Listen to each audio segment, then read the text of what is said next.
Hello, everybody. I'm Don Counts. Welcome to Fayetteville Public Utilities. We are here with our CEO monthly update with our CEO General Manager Britt Dye. Britt, got a lot going on. Got heat coming in this week, warming up. We had some kind of nice weather, but it's fixing to get hot. It's fixing to get hot again this week. They're talking about in the hundreds tomorrow, Thursday.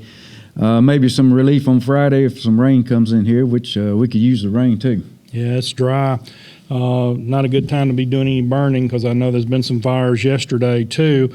Also this weekend is a big weekend for a lot of hunters with dove season coming up, and usually dove season causes us a little problems on the fiber side. You might explain what some of those problems are. Well, what happens, if you have birds sitting on a fiber wire, and, a lot of folks don't think about it, but they'll go shooting birds off a line or something other. It causes damage, not only to our fiber lines, it can also cause damage to our primary conductor as well. So, if you got damage like that, then it puts a lot of people without the services that they need. I thought it was not legal to shoot birds off a power line. Well, that's my understanding. It's not legal to shoot them off a power line.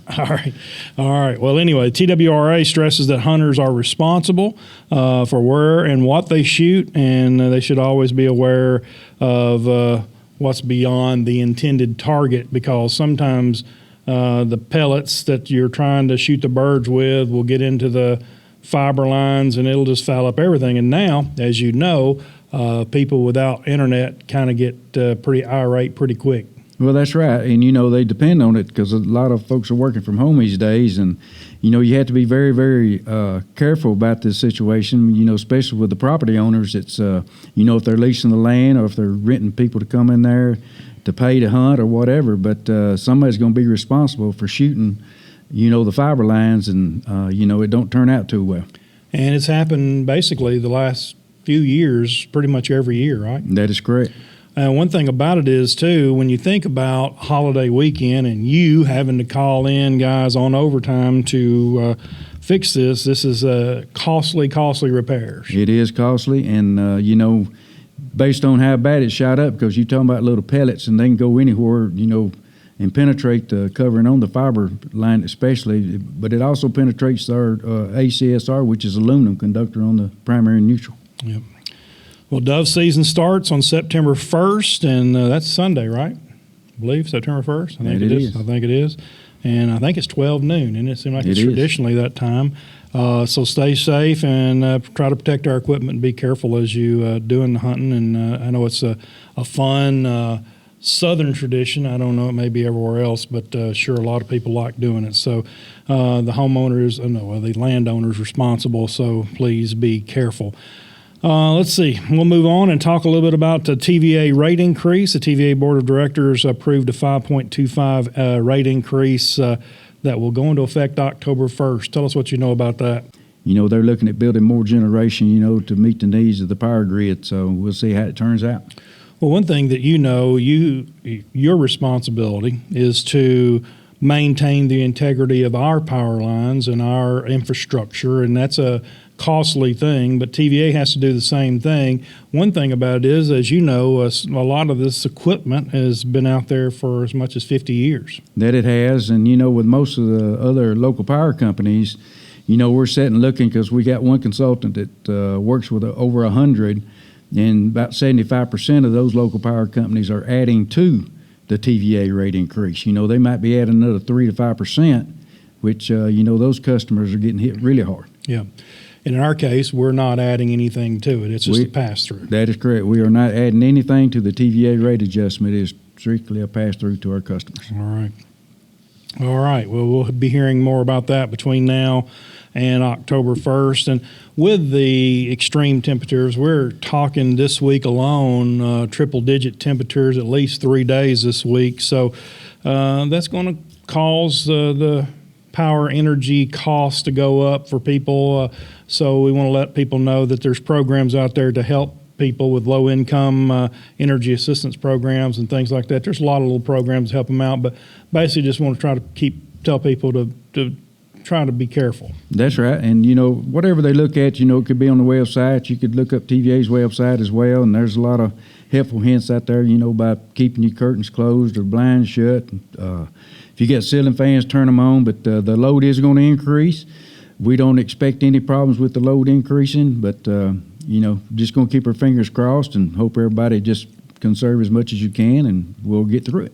As Britt talked about, some of that stuff is on our social media. We have Instagram, we have Facebook and Twitter, so we appreciate everybody looking on there to try to conserve. If you have any questions about the application process for South Central Human Resources LIHEAP program, the telephone number, South Central Human Resource Agency, their phone number is 433-7182. Another program that we have here is Project Help. I've been doing that ever since I've been working here. A little money comes out of my check each every couple of weeks or each month or whatever. But anyway, tell everybody what Project Help is. Well, that's where you can donate money back to a Good Samaritan is what it is. And, they'll take it out or add it to your bill. I believe just about every employee here donates to Project Help. Yep, and Good Samaritan Association in Lincoln County, you can contact them at 433-0260, or you can see them in person at the Ralph Hastings Building. Another thing we do with Good Samaritan, which is not this time, but we always have a Harvest of Hope food drive, which we've been doing ever since I've been here, and probably you too. It's a good program where we collect canned foods for them, and it's a good program during the holidays. That it is, and we take a lot of food items. Yeah, we do. We definitely do. We appreciate everybody who participates in that. And if you want to be involved in Project Help, you can call us here at 433-1522 to donate too. We'll help you out with that. All right, let's talk about the Free Fall Light Up program. Free Fall Light Up's a free service of FPU's natural gas customers. Even though we're talking triple digits this week, it won't be long till they'll coast. And I've had a little feel of fall the last few weeks, unbelievable in August, but we'll have the real deal in a month or so. Yeah, we will. In the last couple of weeks when it did drop down about the high 50s, it felt really good. It did. You know that football time is here. Football time is here, yeah. Both city and county are playing, and we do a lot of things people might not realize to help support them, and a lot of things that you'll see in their little programs and all that, but there's a lot of other things you do that people don't know about as well. And that's right. We try to support the community as much as we can, and especially when it comes to dealing with young adults and younger kids, we do what we can to help support those activities. Yep. Speaking of Free Fall Light Up, that's a program that we actually do Monday through Friday, 8 to 3:30. You can schedule an appointment to have that lit up, and after the time we'll do it, we can still do it, but there's will be a service fee of $30 during business hours, and after hours it's $50.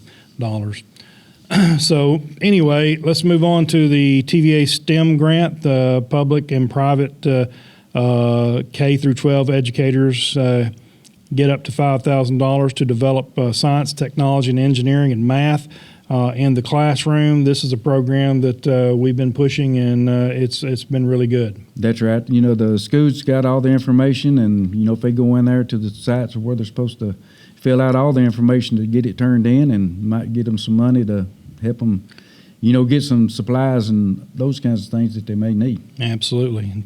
Teachers are encouraged to apply at tva.com/STEM. The deadline is September the 15th, and we hope to push that program. Another thing we do with young people is the Student Utility Board. The FPU Student Utility Board met for the first time this month. We have students from Lincoln County High School, Fayetteville City, and RCA. And it's a really good program, and we got a good set of kids this year. Yeah, it seems like we got a good group, but all of them's been good groups. And they just keep getting better each year, and we look forward to that. You started the program in 2010. This would be our 14th year of it, and it's amazing how good a program that is. Hopefully, we're teaching the young people right out of the chute exactly what we do, and being transparent with them to actually get to see the entire operation, which consists of not only electric but gas, water, sewer, and our telecom. But they seem to be very interested in what we do. Yeah, and it's a big help to us too, because it's a recruiting tool for us. But I also need to mention how we are doing the job shadowing part for high school students as well. So that's really increased the interest from students coming in and maybe want to make a career out of a utility service.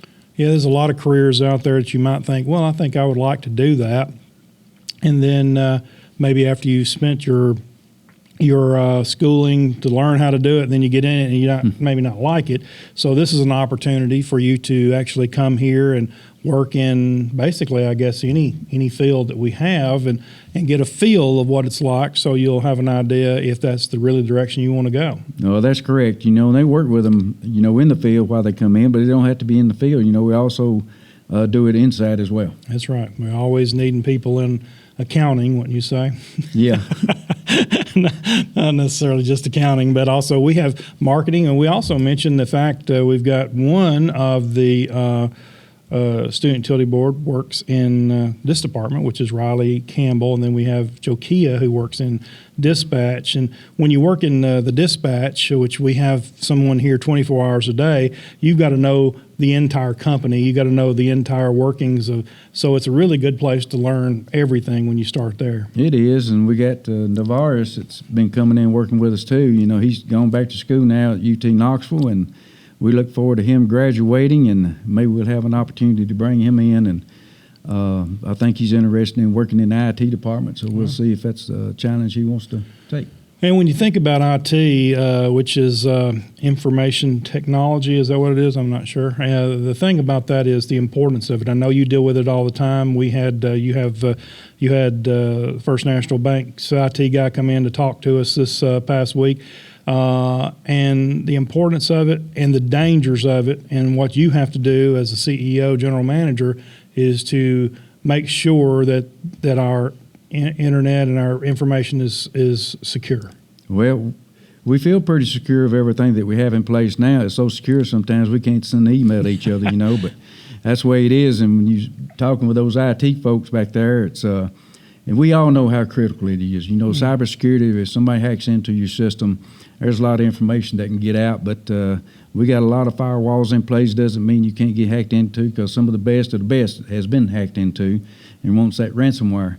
We're working on that, and we got a lot of policies in place for cybersecurity, insurance for cybersecurity, but we're doing our best to keep it from getting hacked into, and our IT folks are doing a great job with that. But now we're having to do a AI policy as well as artificial intelligence, and it's just something all the time you got to know about and try to keep up with. Absolutely. Well, anyway, we appreciate the internet and the technology, but it just is not good when it's not working. And we do definitely have some situations here where sometimes the internet will be on a blink because there's just so many moving parts involved in that. It's just not magically delivered to your home. Some people get upset and they go maybe straight to Facebook and start complaining, when really and truly if they would just call at us, we would actually work with them to find out what the deal is, or let them know what our situation is on our side, and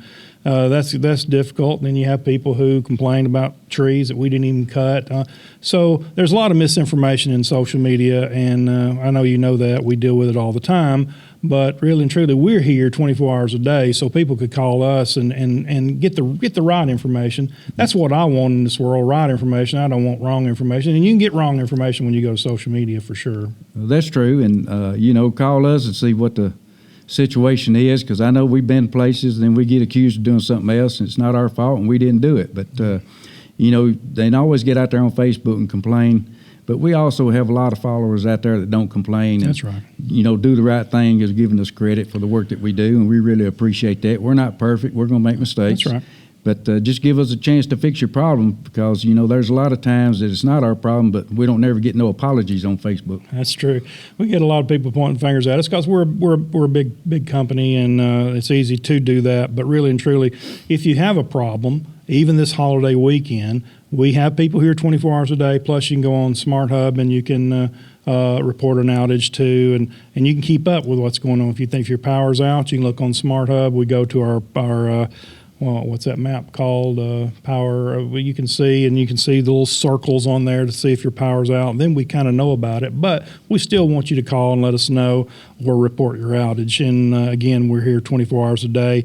We are closed on September the 2nd for Labor Day, but our dispatchers like Jakia and all the people who are dedicated here are here. Our Anyway, so 433-1522. One thing, too, we want to talk about is something really good coming up. We've got the ribeye sandwich sale coming up.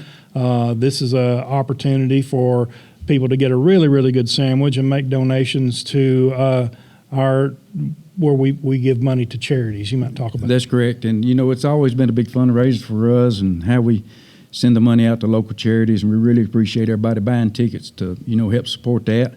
It's been very, very good for the last few years that we've been doing this, and, they are good sandwiches with a bag of chips, and order 10 or more and we'll deliver.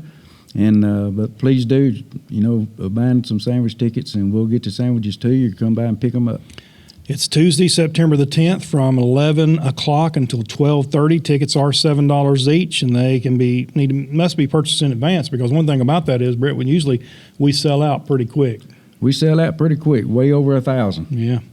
So you can call FPU or drop by to make your purchase. We can do it either way, or you can contact any of us. You can contact Britt. He's available. He's trying to sell tickets. And then the last day to buy is September the 5th. And again, it's on September the 10th from 11 until 12:30, and it benefits local charities. And we've had, it makes you feel good to be able to donate this money to local charities. I know you've been involved in some of those, and you might mention some of those that we've given money to. Well, we do at the 50s, we did a donation. We also did a donation with Cancer and Relay for Life and the Heart Association and other organizations that's smaller than that within Lincoln County. Right. Hands of Mercy is one. Hands of Mercy. That's right. All right. Well, anyway, so September the 10th for the ribeye sandwich sale. It's going to be a good day. It's a good work family experience to do something together, to work for a cause, and makes you feel proud, and something I know you're proud of as well. Yes, we are. Very proud. We do a lot of things here to keep things maintained and updated. When we mentioned the internet, things we have to do to keep that going. You have to work with water department, sewer department, electric department, which we talked about keeping the grid going, and also the natural gas, which they're building, extending some lines over on Watermill Road. So there's a lot going on, a lot of moving parts in Fayetteville Public Utilities. Yes, and we're improving our infrastructure every day, and I know you'll start seeing a lot of work going on around in the Camargo area. We're expanding to a 3-phase line, doing a lot of tree cutting throughout the entire county just about. So, you'll see them out there working with the road signs and cones, but just be careful when you're going through there, and because, we got a lot of folks that work right there next to the road, and just be careful. Yeah, always move over if at all possible, or at least slow down. A lot of people are distracted. When you talk about tree trimming, then we're going to wrap up, but the tree trimming program itself is a huge operation and so vitally important, not only for electric, but also for telecom as well. And the trees grow so fast, it's almost a losing battle. It's always you're always fighting uphill trying to get the trees clean. Well, it's every day, and some customers work with us very, very well of letting us cut more than what we need to cut. Instead of having a 15-foot right-of-way or a 20-foot, they'll let us cut more than that, and we really appreciate that, because the wider we can get it, the less problems we'll have as far as trees. But, some of the fiber issues we've been having, it's been a squirrel issue. Oh. You have squirrels that's getting into chewing up the fiber, and as well as squirrels that, we've had some outages here lately that's getting on pole top pins and top of transformers in certain areas of the town that's, kicking the power out. But, a lot of it's varmints. Most outages are temporary, but, you got coons, squirrels, and that's climbing the poles and causing the problems, and lightning as well, because some of the storms that we've had lately, we've been having a lot of lightning arresters, that were installed to catch that voltage to some degree, but it still causes us a problem. Yeah. Well, we appreciate those guys out there working hard work, and keeping the trees cut back, because it's definitely a big job, and you've got a lot of money tied up in equipment to do that. That's expensive equipment. The giraffes, I don't know how we got 2 of those. Yes. 2 giraffes, and then the other tiger cat thing and all that. It's a pretty big deal. But anyway, we appreciate those guys, what they do. Also wanted to mention that you can follow us, like I said, on our social media. Also, you can look at the Tennessee Magazine. We get that, should get that every other month in your mail. And we've got the fair coming up. We'll have an ad in the fair book. We want you to look at it. Also, many of the programs around the schools and things like that. We try to get the word out and try to help folks out and try to get our name out there in a positive light, which is very important. That's what we want to do. And so many people might want to refer to it on a negative way, but really and truly, we do a lot of positive things, and we're proud to work here. Yes. All right. We've had our CEO, General Manager Britt Dye, here with us today, and we appreciate what you do, and we'll do this again next month. I'm Don Counts. We'll see you back in here next month with another edition of the CEO Monthly Update.